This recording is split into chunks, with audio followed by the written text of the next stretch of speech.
Hello and welcome everyone to India Factoring and Finance Solutions chat show. Factoring, a one-stop solution for global aspirations. My name is Neil Shah. I'm a relationship manager in the West region, and I will be your host for today. Basically, in this chat show, we discuss a variety of topics like supply chain finance, working capital finance, technology, macroeconomic factors, ESG, compliance, etc.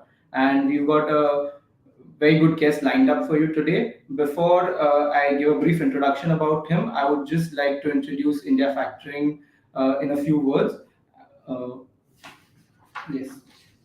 So, India Factoring is a premier trade finance institution registered with RBI as a authorized dealer 3 category in 2009, and it holds an NBFC factor license. Our flagship offering is the non-recourse product, which helps clients to avail factoring without the facility appearing as a liability on their balance sheet.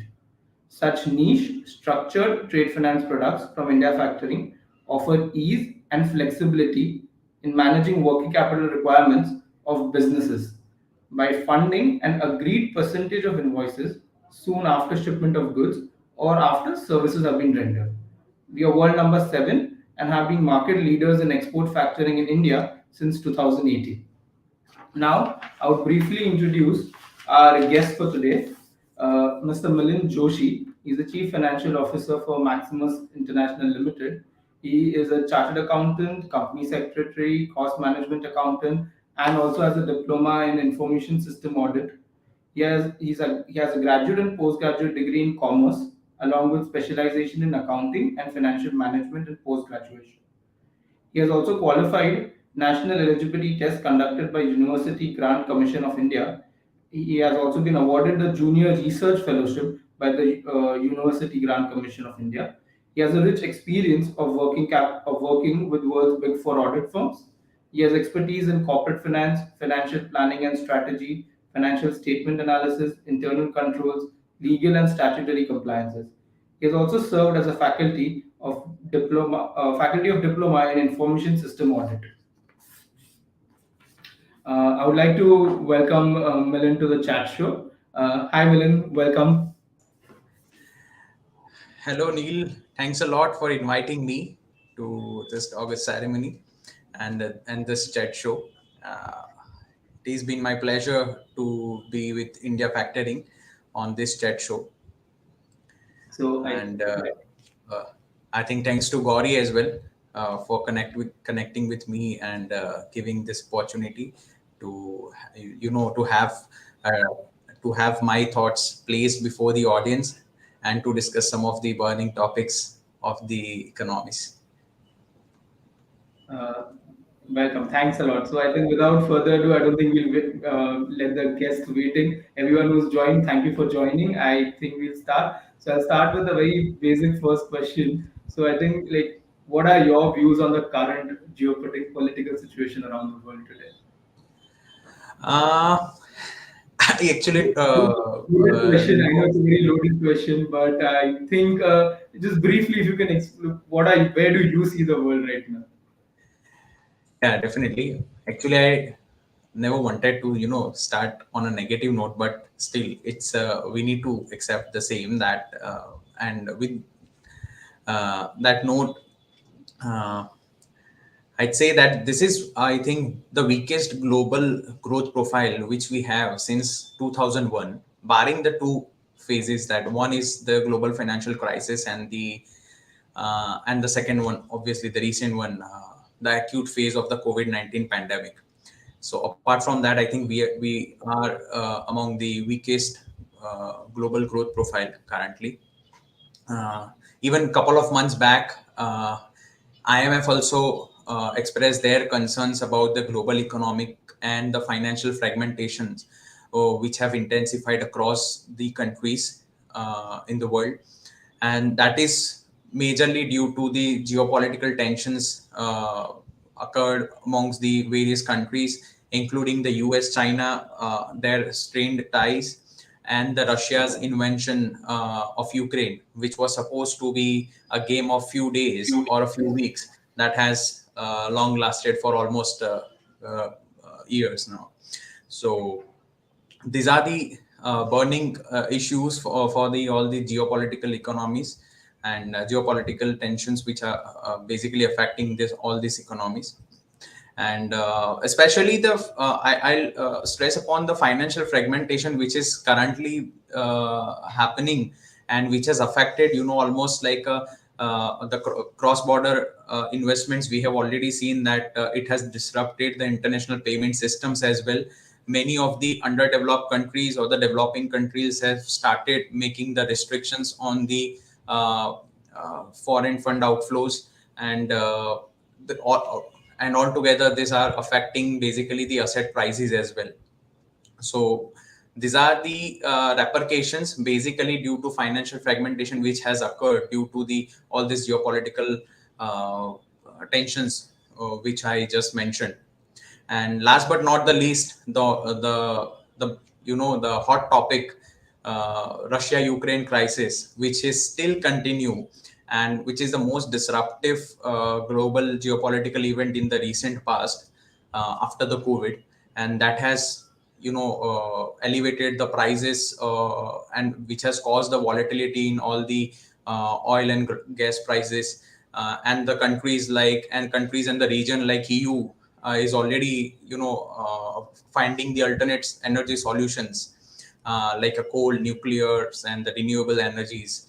So each and every country is now there.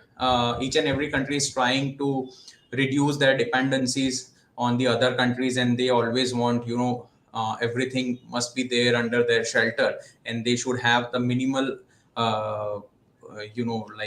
minimal dependency on the other country. So this is almost in 92 we had a globalization, and now we are seeing almost a reverse phase of the same. So as I told you that I never wanted to start on a negative note, but yeah, that's the fact today, and we need to accept it. Yeah, I think very rightly said. That is the reality today, what it is, and the way you said, like everybody expected Russia-Ukraine conflict to be a matter of few days or weeks, and now it's dragged along and it has a domino effect on the whole world today. And everyone is some way or the other affected. European region is affected. US has its own issues with it, and I think overall, so I think going ahead, I think I'll follow up with that. So because of the geopolitical situation around the world, uh, where do you see India in this picture, and how do you see how do you see it changing for India, and how can India maybe take benefit of it, or is it going to affect India in a negative way? No, I'm very much positive on India, and I personally see, and many of the economists and worldwide, they are also seeing the India in the signing spot in the world economy. Again, due to all the global economical challenges which we just discussed, India is at a very favorable position as compared to the other countries. Even today, the world is also looking at the Indian economy for the steer growth, and the kind of the talent which we have in India.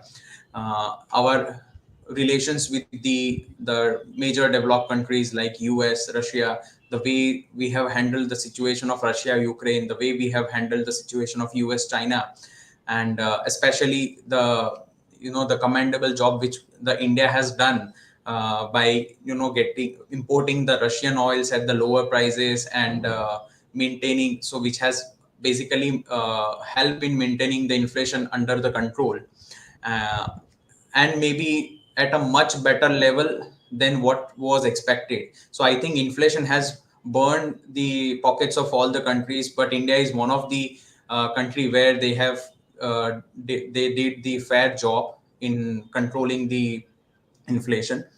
So I see India personally, from the economic angle, that would be in somewhere in the first preference of all the other countries. Even many of the developed countries have now expressed their interest, and already some of the countries have already entered into the free trade agreements and the comprehensive economic partnership with India. So that is one of the thing, and the second part is India's startup ecosystem and the innovation is really attracting the world today.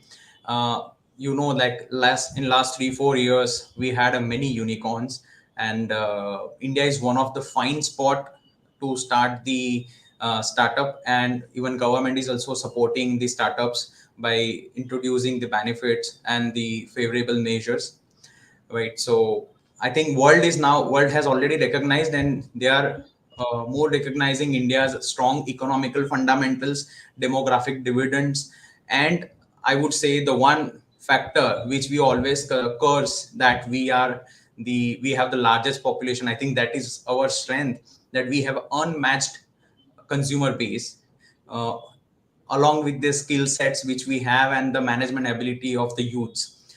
That is amazing, and that places the India in a very good and very positive and the favorable position across the economies. And last but not the least, I would say that even Indians, just for examples, today Indians have reached across the world, and they are leading the organizations, and also ruling the countries. So that is the power of India, and I think the vision of 2030 of India is somewhere that it would be in the fortune stage.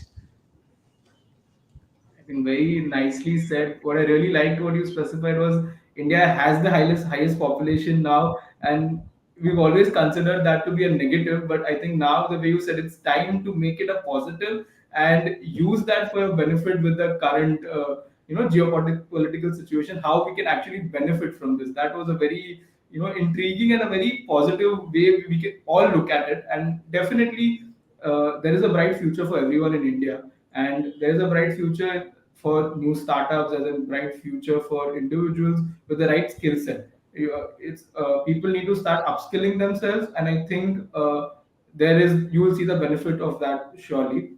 I think moving ahead, so we've heard this term like it's a VUCA world today. It's volatile, uncertain, changing, and ambiguous. We've all heard it multiple times.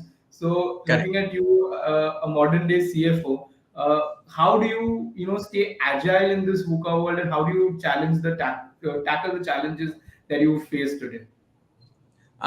See, I have a different VUCA in my dictionary, which is basically the antidote of VUCA, which you said, that is a volatile, uncertain, changing, and ambiguous.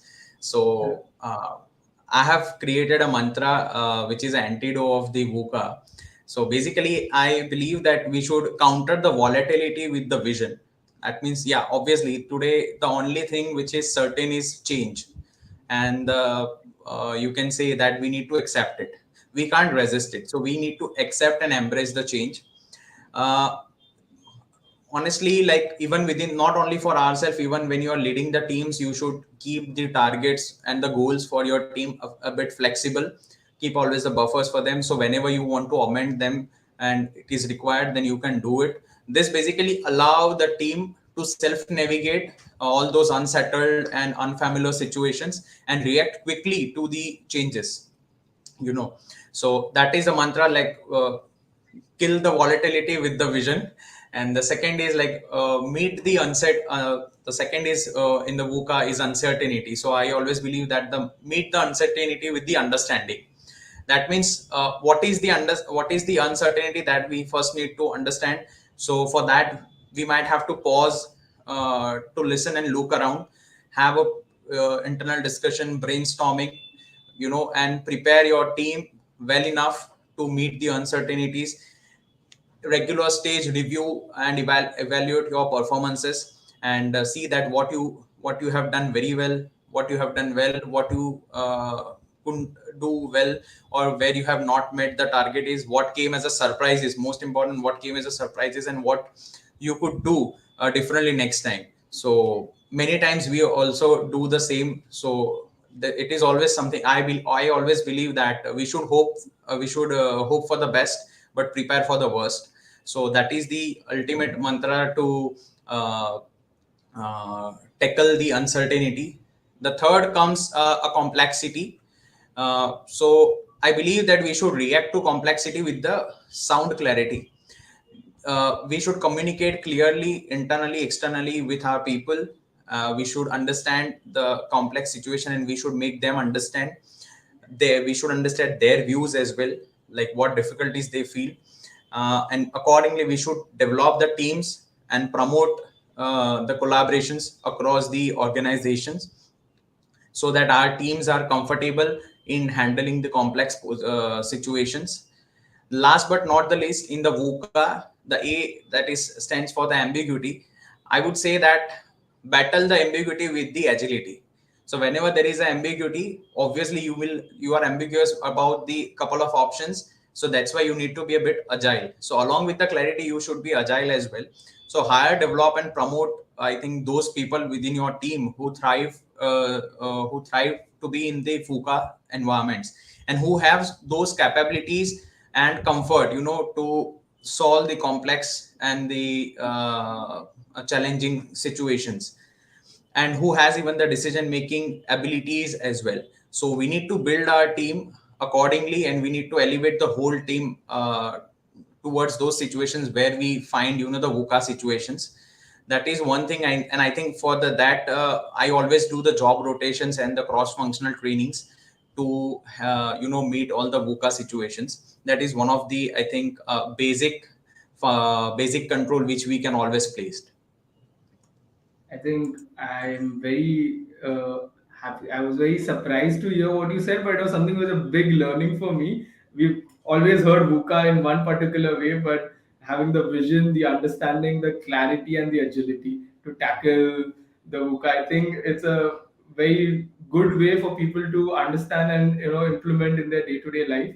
I I think with VUCA, what has come up with is technology for all of us, and I think technology has been a cornerstone for all businesses and all companies for that matter. So how do you think has digitalization impacted companies, and where do you see it headed in the future? See, you said it rightly that one of the major change which we have seen in last one decade is the technology. From manual processes, we move to automation, and in a no time, we move from automation to AI.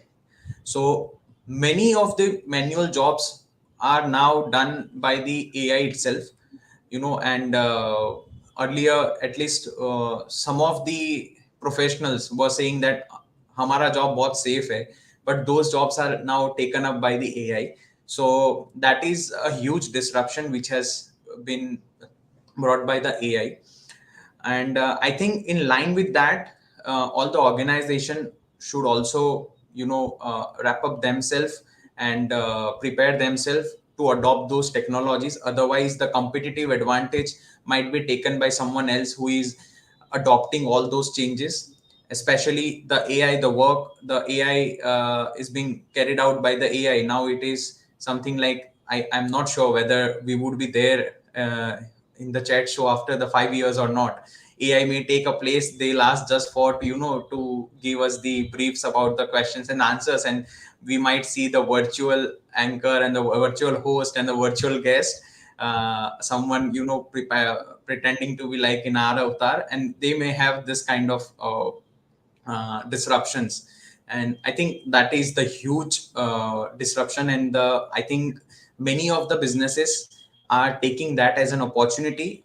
I am only worrisome on some of the aspects that now the professionals who are affected by the AI, they should also upgrade themselves. See, basically AI is just a tool, so it doesn't mean that it will eat up your job. It is something like it's a human brain which is been trained according to the trends. So you might have to shuffle your job profiles, you might have to upbring your job profiles, you may have to bring that adaptability within you to accept the change. That is, I think, one of the things which is to be done. And accordingly, even in my teams also I always encourage everyone to attend the various seminars to understand about the emerging technologies. We are also regularly doing the upgradation in the technologies in the ERP softwares, that always we appreciate all the employees to whosoever take those initiatives.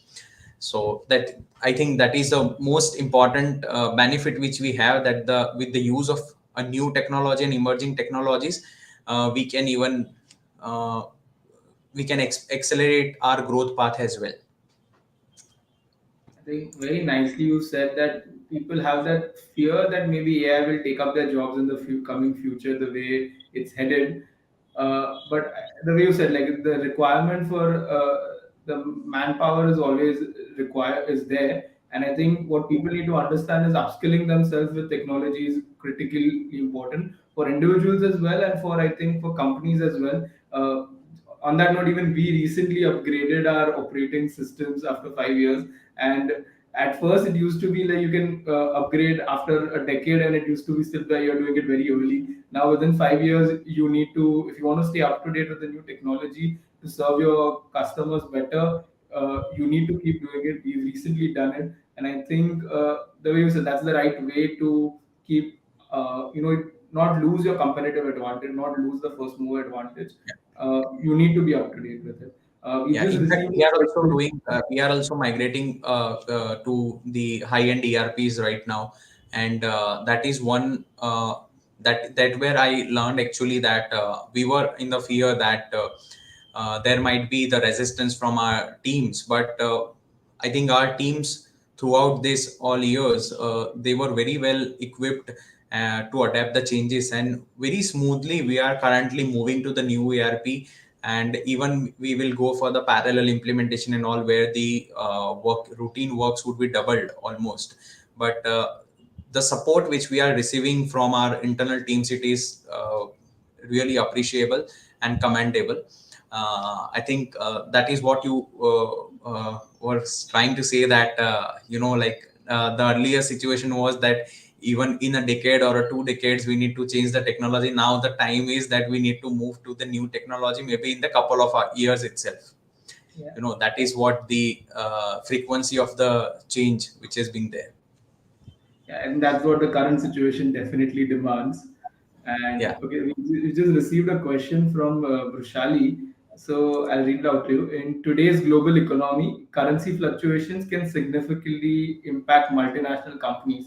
How do you manage foreign exchange risk, and what do you advise? What advice do you have for businesses operating in multiple countries? I think this is clearly you can answer it very well because you have this experience in operating in multiple countries. So I think you can comment better on this. Yeah. So see, we need to see the means unhedged exposures which we have in the foreign currencies, and we also need to see the currencies which are kept unhedged. So you might be importing your goods or services in one particular currency, maybe the euro, and you might be selling it to some other to customers maybe in the dollars. If that is both in the same currency, then at least you have some sort of a, the net balance, net exposure which is kept unhedged. That for that we have a many tools like a forward contracts we have, and the forward contracts now, the only thing is the way the volatile market it is very much favorable in the position.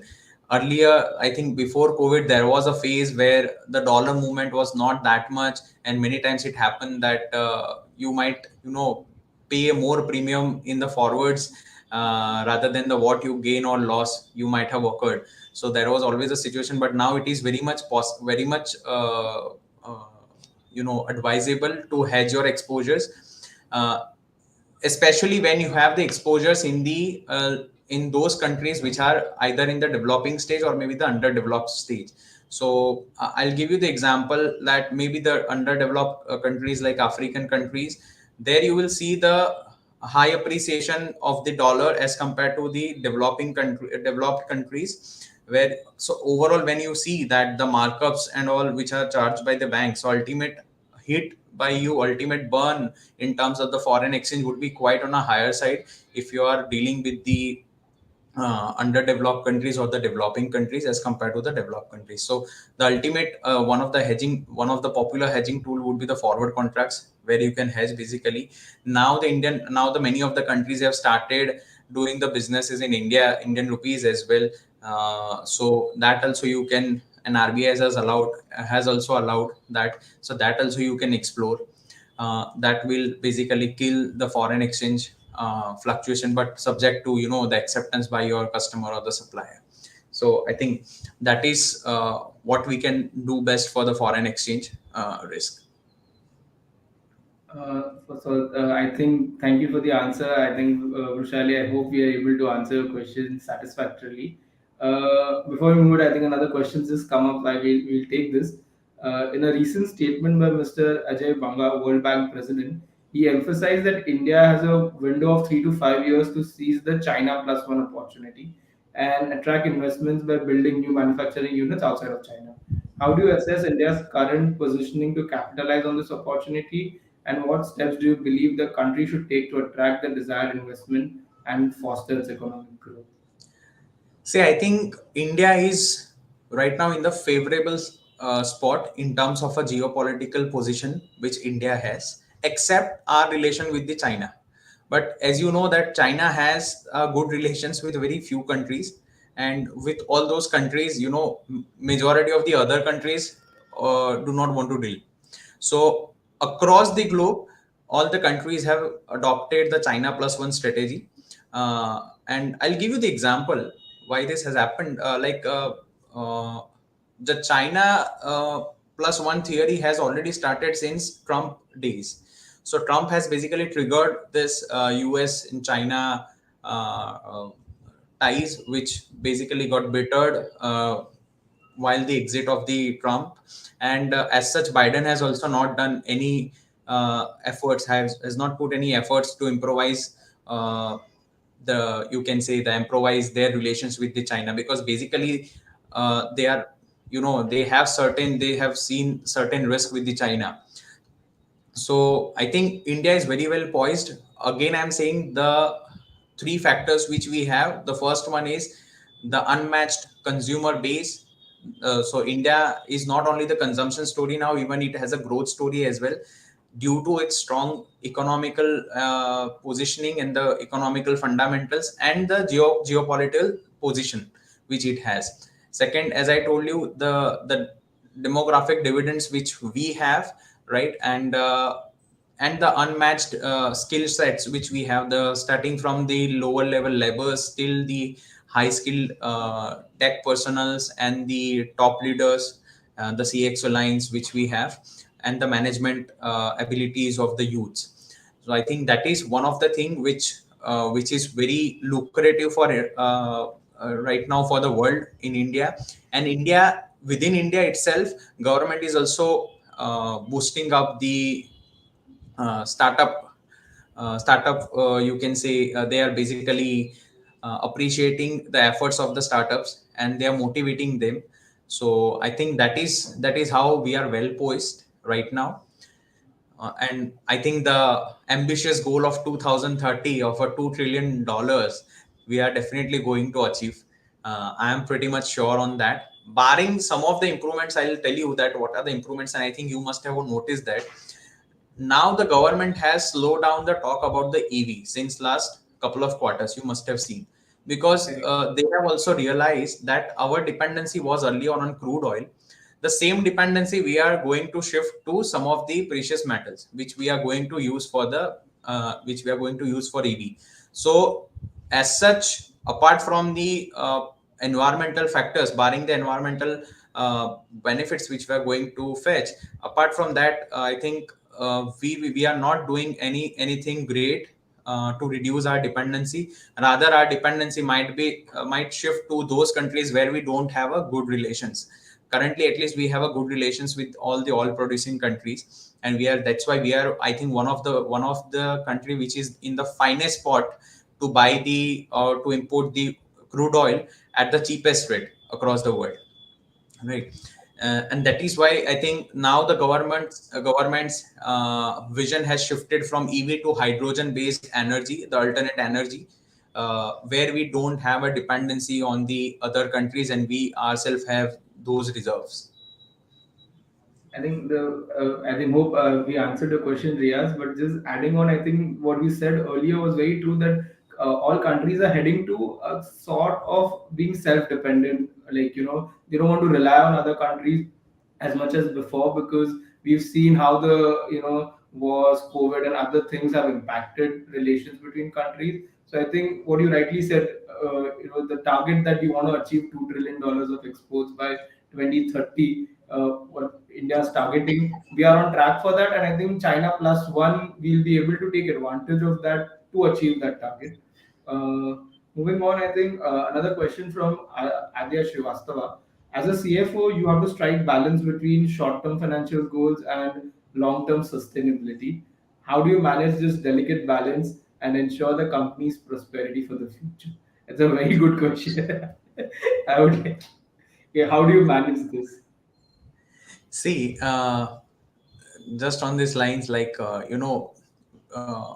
many times we, being in the CXO line, many times we need to take a decision between. I'm just a bit deviating from the question, just to answer what he has asked for. Many times in the CXO line, we might have to choose between the the business governance and the corporate governance. I always say that means you are deciding between the business goals and the compliance deadlines which you are, or the compliance regulatory frameworks which has been given. So we always need to see that how much you are affected, what are the repercussions and all that we need to see. So maybe sometimes we might have to pay late fees or a penalties for a few days if, let's say, there are no the tough measures or tough actions against the the directors and the CXO lines. So many times it happens that, yeah, we might have to do that, but the only thing is, we need to create a proper balance between the same. We should not be more exposed to all those regulatory non-compliances and all. So on that line only, I'll tell you that the short term and the long term goal, I was trying to map on that the same. Many times we try to achieve the short term goal and we may leg out, or we may leave ourselves way behind in achieving the long term goals. And that is where I always take the decisions that, okay, I'll be ready to sacrifice the short term benefits if I see and if I'm confident to fetch the good results in the long term. And especially this goes when when we get the some sort of a, many times it happens that we have a short term funds available with us, and where and the only thing is we don't have any short term opportunities available with us, and we have the long term opportunities, and we many times we spend those short term funds into a long term funds, and we get into the difficult situations when the demand is raised to repay the short term funds. So I think these are the aspects which we need to see, that the short term goals and long term goals are definitely the should not be basically mapped.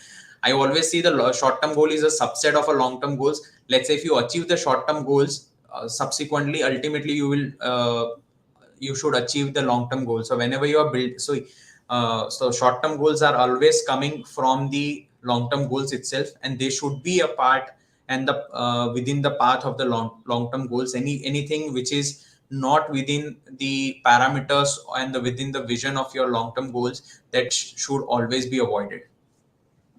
In very well answered, and very well, the doubt was very well cleared. Thank you for that. So I think I'll just add up one question from my side out here. Like, we've always had this image of CFOs in the past, the finance heads in the past, of managing the accounts, managing the books. That is their roles and responsibility. That's what they have to do. But I think today, the way you said that a CFO's responsibility is much more than that. You're constantly involved in the strategy and the vision that the company is heading. So, if you could elaborate a little bit more than that, that how does a modern day CFO operate? uh, as you said rightly, that initially for CFO was always called as accounts guy or a finance guy, that we represent the finance department or the accounts department. But today, CFO plays a very critical role. You can say as a steward, they are holding the stewardship, like they are the guardian of the assets, whether that is under their responsibility or the custodies, but they are the guardian of the business assets. More importantly, the CFOs have emerged as a business integrator. They basically help the management and the other teams to penetrate the new markets, new geographies, new product segments, new customer base, in building the new supply chain, in building the logistic supports, and in placing the controls, in bringing the technology innovations. Everywhere the CFO plays a very critical role, and in many of the activities, CFO lead all those activities. And that's why the CFO's role is now more of the strategist, who basically build the growth strategy, sustainable growth strategy, with other of few of other colleagues. And they are amongst one of the key risk manager as well, since they are in the strategist position. They are also the one of the key personnel who basically manage the risk throughout the enterprises. And last but not the least, I always see the CFO as a catalyst, maybe not the main raw material, but it's a catalyst who can always bring some sort of a improvement and the growth in the business. And I always see that CFO for C stands for the catalyst. I think we all are learning something new today. First, we learned the new definition of VUCA. Then we are learning the catalyst in a CFO. And I definitely agree with you that this is what a modern day CFO looks like. So, briefly, what are the critical skills that you think, a CFO today should have to be able to do all of these things? Yeah, so see, the kind of roles and responsibilities which are placed before the CFO, and the challenges which are placed before the CFO, and many of the organizations have already started giving them the dynamic roles. I think the most critical skills which are required by the modern day CFO for their upbringing and for their better growth is to, first of all, to adopt the technology innovation, adopt the technology changes, and the bring the technology innovations to survive the business in the competitions. So whatsoever business process is there, it is always connected with the finance. And that's why the technology innovation, and I think you will agree with me that many of the technology companies are first directly connecting with the CFOs to sell their new technology platforms, or maybe to sell their new technology initiatives or innovation which they have identified, and then after that has been taken to the core team. So that is the most important skill, that you should have the technology touch up. And second thing, the relationship management with all the stakeholders, be it the supplier, customer, be it the investor or the public relations. CFO is the face of the company before the investors, as well as many times it happens that in the many of the supplier meets, customer meets, your trade hubs and the trade conferences, there also CFO plays a very crucial role in in building the deals, starting from drafting the deals till the finalizing and the negotiation stage. And many where you might have seen that the corporate communication is also handled by the CFO. The example I'll give you, that currently in my company I am handling the investor relations these days. And that is where I think we need to cope up with the additional skills, because the CF, as I told you, that some of the part of the AI will also mean some of the job profiles will be haunted by AI. So we also need to upgrade ourselves, and I think these are the things where I think at least AI won't be able to do it, like investor relations, corporate communications, the risk management and all. Last but not the least, I'll say that the most critical skill which I personally feel that we should have an emotional intelligence, basically to grow the business and to grow ourselves.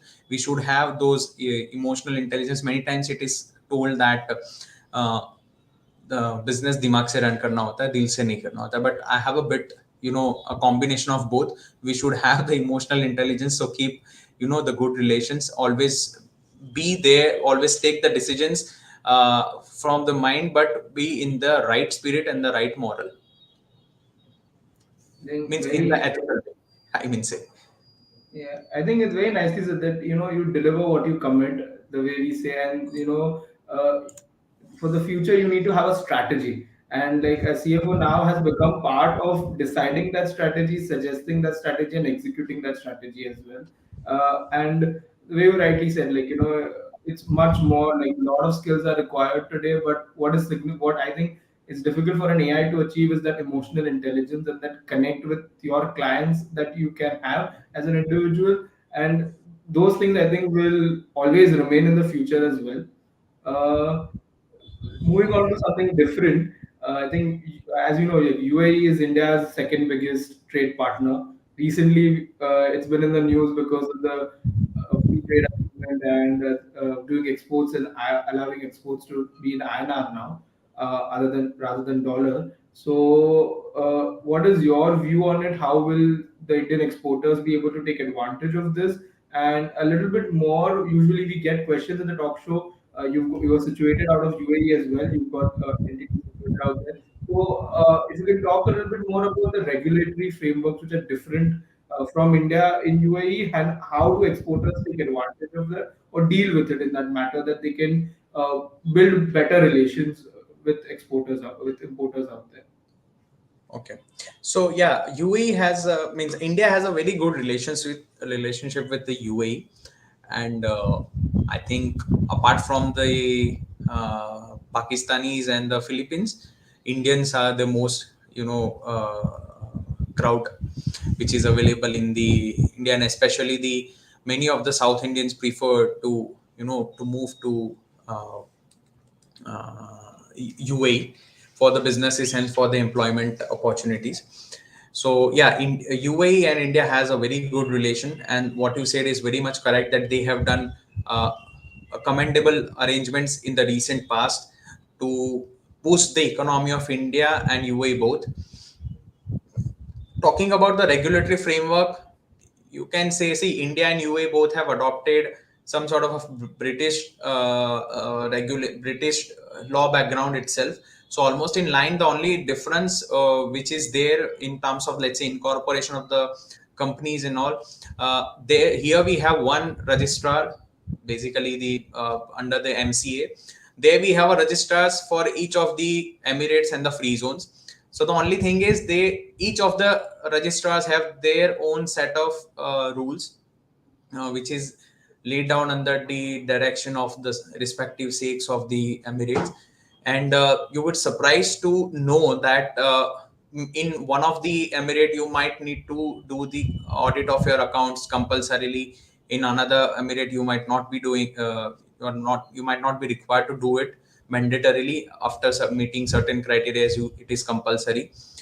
Similarly, maybe in some of the Emirates, you are allowed to have the share capital without bringing the share capital. So you might not have physically moved, let's say, $100,000 within the UAE within the bank account, but they are ready to issue the capital certificate of the 100,000. So that flexibility is available there. Uh, to start up the business over there. The only difficulties I think which might be there would be due to introduction of the corporate tax. Already the 5% VAT which was introduced few years back, that has already placed the UAE in we can say that has dragged the UAE from the favorable spot. And now the new corporate tax which is going to be laid down from the 1st April, I think, uh, 23, 23 or 24, I guess. There are different deadlines for the corporate tax. So I think that has also put UAE a bit in a less favorable position. Still, across the globe, if you see, UAE has only the 9% tax on the corporate tax. On the corporates, personal taxation is not there. That means individuals who are earning in the job or businesses, they are not going to pay anything. So I think that is still the favorable position. But as compared to the earlier situation, now UAE does not have that much benefits are there, but those are the benefits have been reduced gradually. Coming to let's say on the finance part, in a UAE, what we have, since we also have our manufacturing operations in India, UAE has, first of all, there are very good banks who are providing the business loans. Apart from that, there is a trendy finance term which is called P2P lending in the crowdfunding. So P2P lending and crowdfunding is very lucrative over there, and many of the HNIs and their family offices, investment funds, they are also investing in the UAE businesses through the P2P lending and the crowdfunding setups. Uh, Apart, since you guys are into a factoring, I would also touch upon that, and you can add, so that you can add some of the points on that. Factoring, invoice financing, and now they have come up with the POS financing. POS financing is also very much popular for the small retail businesses, where they get the financing on the POS transactions. And I think that is not there even right now in India, though we have that, but in a different way. So almost all the finance tools, funding tools are available in the UAE, but maybe with the different setup and the different terminology. The POS financing, I think you can relate almost similar to what we have. Here we are getting the finance on the white goods, maybe on the short term loans which we are generally doing it. So that is, I think, one of the uh, you can say the new finance segment which is coming up in the UA. Think that was a very detailed and informative answer. A lot of new things, I think, for me as well and for our listeners as well. So similarly, I'll take this opportunity because you have an operations in Africa as well.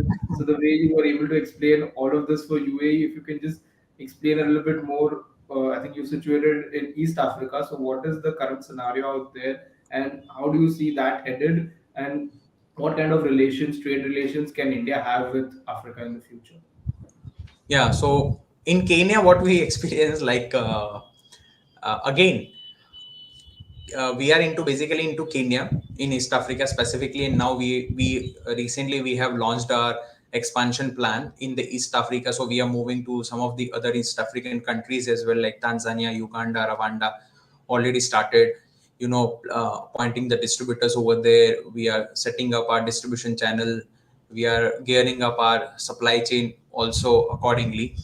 And I think East Africa is very well poised as compared to the other African regions, due to under penetration and the safety, the comparative safety which East African countries provides. That is very well poised to, to go and to do the business. The only couple of factors which are, I would say, on the negative or the adverse side, that is the strong dollar appreciation. It always haunts the importers. And Kenya does not have, Kenya and the East African countries does not have the some of the reserves, and where they have to import basically. So there basically, the importers will burn their pockets through the forex losses. There is a high inflation, and the most important, there is a political instability right now. Also, there is a riots and all, everything is going on. And that is one of the factor which is always there. But still, I would say, as compared to other African countries, East African countries are quite safe, and it's quite lucrative, since they are unpenetrated, or rather, I would say, underpenetrated, and in some of the areas that is unpenetrated itself. And that is one of the reason there is a high inflation, since you have to import many things, and that's why you have, the less forex reserves, and accordingly your currency is also depreciated at a much higher pace as compared to other economies. So, but again, as I told you, that there is a good business available, and there is also a business finance, and all the tools are available. But as compared to India and UAE, definitely, and the other developed countries like Kenya, is far expensive in terms of the business finance. You might have to end up paying, somewhere in the range of 18 to 24% on the reducing balance basis, if you are going for the working capital finance. think very well said. Something that was completely new for me, and I think for a lot of listeners out there, a first-hand experience on the ground reality out there and where it's headed. I will take one last question.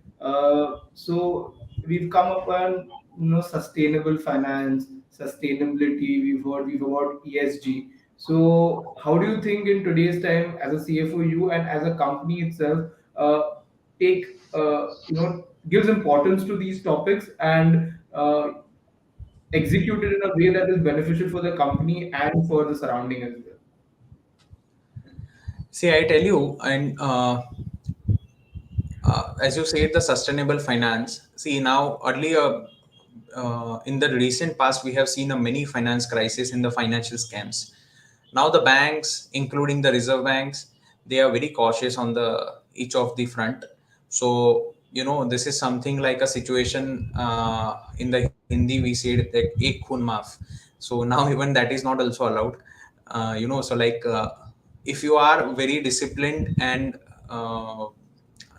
if you are very disciplined in terms of meeting your finance deadlines, meeting up in your repayments and everything, uh, that is, I think, one of the most important factor, which earlier individuals used to track it, but now even corporates have to do it very in a diligent manner, and to have the sustainable finance throughout the their growth phase. And especially the companies who are on the growth path, they'll need the finance constantly. They need some sort of feeding every time.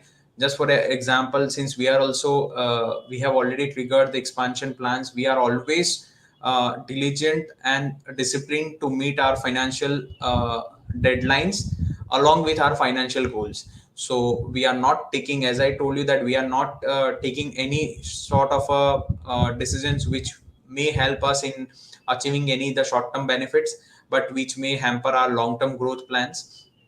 And accordingly we should move.